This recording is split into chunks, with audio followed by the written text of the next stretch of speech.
Good morning. Welcome again to Morning Devotions, and thank you again for our time together. I'd like us to go back to Acts chapter 19 today and talk about why is it that revival is the most society-confronting thing in the universe. Why does revival cause so much controversy?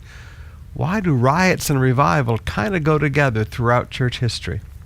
We'll start in verse 23 of Acts 19. About that time, during the great revival in Ephesus, during the great revival, a disturbance arose about the way, that was the name they called Christians.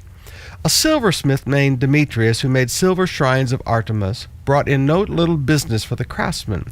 So this is the guy that kind of brokered all the business. He called together those craftsmen and together with the related workmen and said, "Men, you know we receive good income from this business, and you see and hear how this fellow Paul has convinced and led astray large numbers of people here in Ephesus and in practically the whole province of Asia. He says that man-made gods are no gods at all, and there is a danger that we will lose not only our trade, will lose its good name, but also the temple of the great god Artemis." Now notice, these guys are worried about money. Now this is the controversy of revival. Revival changes how people spend money. Let me say that again. Revival changes how people spend money. These people no longer use their money to buy these silver shrines. Now you have to remember, Artemis was one of the great wonders of the ancient world. People came through this city and bought their pasulubon to take back to their relatives, and they all bought these little shrines.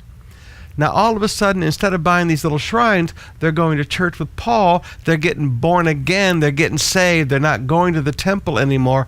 How they live their life, and more importantly, how they spend their money, is changing culture.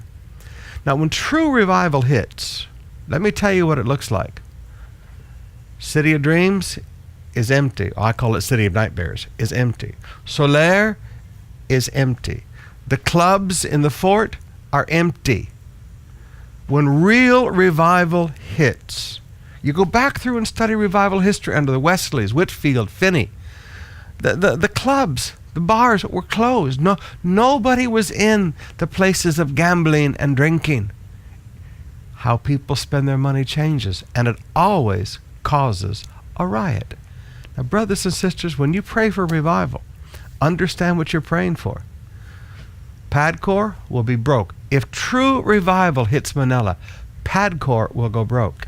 If true revival hits Manila, the clubs will be closed. The casinos will be closed. Not because anybody stands up and passes a law, but because the churches are full and nobody's going there anymore.